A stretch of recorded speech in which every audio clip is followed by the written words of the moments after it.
Ellos solamente te tienen a ti. Al hablar de esa manera, el oyente empieza a darse cuenta, hey, eso tiene que ver conmigo. Porque efectivamente este cura, o padre, o sacerdote, o como quieran llamar, este sacerdote nunca va por la empresa, y efectivamente mis compañeros nunca oyen a un sacerdote. Sigue la predicación.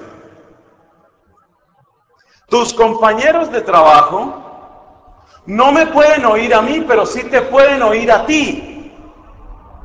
Ahí se hizo un pequeñito contraste. Ahí se hizo un contraste discreto pero suficiente. Tal vez a ti te gusta la predicación de un sacerdote, pero ese sacerdote te está diciendo, mira, la gente no me tiene a mí, te tiene a ti. Tú también tienes que ser predicador. Pero ahí todavía la cosa no ha tomado mucha fuerza. Sigue la predicación y dice de esta manera: date cuenta que tú puedes marcar una diferencia en la gente que está a tu lado. Date cuenta, un consejo tuyo le puede cambiar la vida a una persona. Si tú le hablas a tiempo a un compañero tuyo, puedes evitar que se destruya un hogar.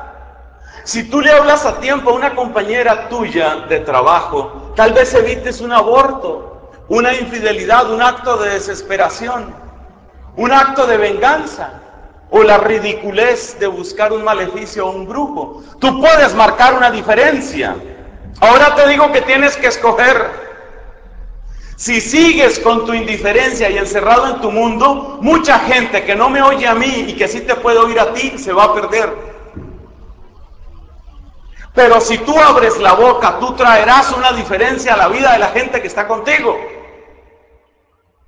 Esa es una típica predicación por contraste. Es muy difícil que una persona no se sienta aludida cuando hablamos de esta manera, porque estamos planteando un contraste que pertenece a la vida de esa persona. Cada persona puede decir, oiga, un momento, hoy Dios me está poniendo a escoger. O sigo con mi indiferencia y sigo encerrado en mí mismo, que es lo más cómodo, o empiezo a procurar una vida de testimonio, con mi vida, con mi ejemplo y también con mis palabras. Si sigo con la indiferencia, empezaré a ver cómo se derrumban muchas cosas a mi alrededor y será también culpa mía. Si empiezo a comprometerme en el servicio de Dios, pueden cambiar muchas historias. Ahí le he planteado a la persona un contraste y seguramente la persona siente en su corazón, valdría la pena tomar una opción aquí. Valdría la pena obrar de otro modo. De modo que la primera característica de una predicación por contraste es que tiene que estar cerca de la vida de la persona. Pero además, como ya dijimos, tiene que tratarse de algo posible. Imaginémonos que un predicador dijera, el mismo Espíritu Santo que obra en mí, obra en ti. Tú has visto que el Señor ha hecho obras maravillosas de sanación porque ha querido y las ha hecho a través de mis manos. Pero yo no soy nadie. Yo no soy nadie, es el Señor el que hace la obra. El Espíritu de Dios está también en ti y tú puedes hacer maravillas. Tú puedes curar enfermos, tú puedes sanar a mucha gente. De modo que si tú no utilizas ese don, tú estás dejando de darle salud a muchas personas. Esa predicación puede convencer un poco a algunas personas. Pero aquí viene el reparo que planteaba un sacerdote al que le hablaban sobre estos dones de sanación y él decía, mira, me permito contarte que yo oro mucho por los enfermos, le impongo las manos a muchos enfermos, lo hago con toda la fe que yo puedo, pero no se cura a nadie. Y yo creo que la mayor parte de nosotros sentimos que el asunto no es nada más decir tengo fe, tengo muchísima fe, tengo una fe increíble, fantástica, maravillosa, ahora se va a curar, se va a curar, se va a curar. Uno como que siente que ese don lo tienen algunas personas. Tal vez todos hacemos bien orando por los enfermos, pero no todos vamos a ver curaciones masivas de enfermos. Entonces fíjate que esa predicación estuvo mal puesta. Porque cuando yo hablo así, pongo a la persona frente a algo que en últimas le resulta imposible.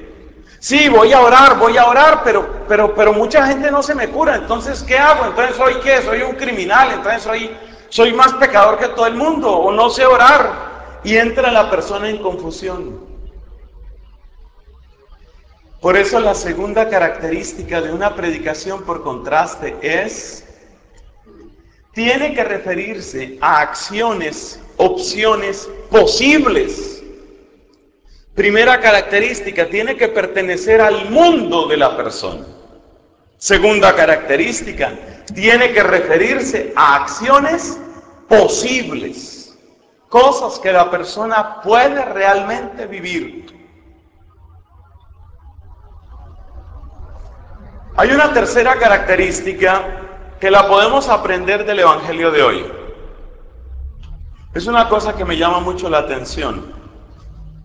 Examinemos qué es lo que le dice Jesucristo a los de la derecha, los que sí practicaron la caridad. ¿Qué les dice?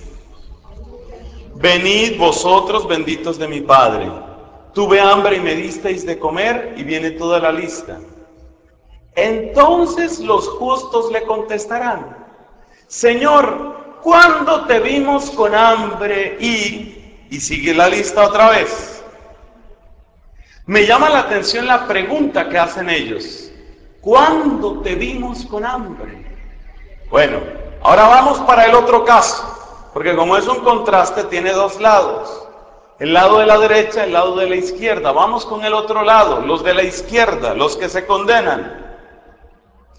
Apartaos de mí, malditos, porque tuve hambre y no me disteis de comer. Y vuelve la misma lista. Entonces también estos contestarán: Señor, ¿cuándo te vimos con hambre o con sed? Observen ustedes, mis amigos, que en primer lugar la lista es igual. Pero lo que es más interesante para mí, la pregunta que hacen los justos es la misma pregunta que hacen los que se condenan. ¿Cuándo te vimos con hambre? Eso preguntan los de la izquierda. ¿Cuándo te vimos con hambre? Eso preguntan los de la derecha. ¿Qué nos enseña esto? Que en todo contraste hay una riqueza mayor cuando se trata no solamente como de un switch, de un interruptor que tiene prendido y apagado. Siempre hay elementos comunes.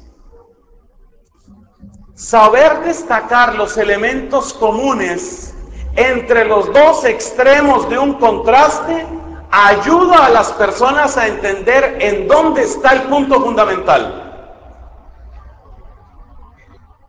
Dicho de otra manera, una predicación por contraste cala más, entra más en el corazón cuando no solamente muestro lo que es distinto de lo otro, sino cuando muestro lo que tienen en común los dos extremos.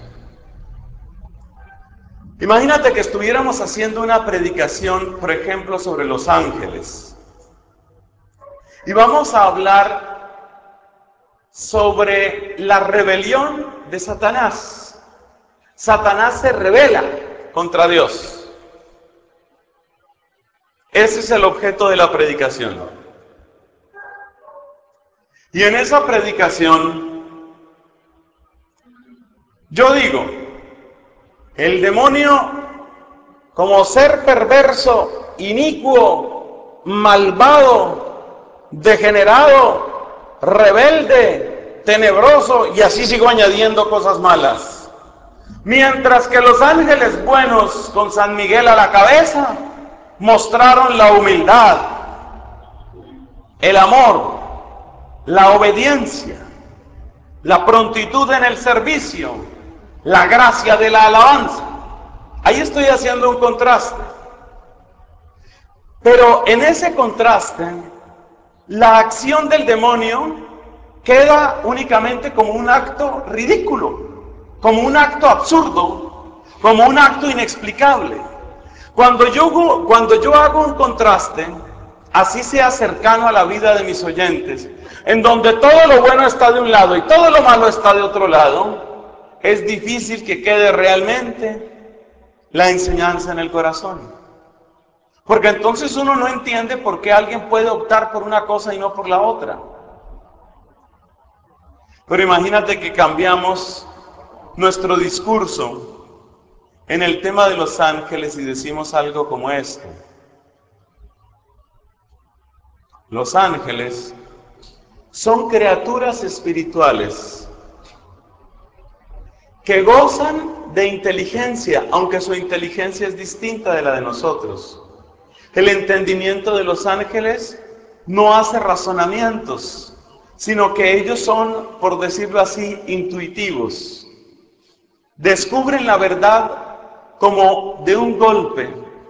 No van haciendo un proceso, no van haciendo un discurso.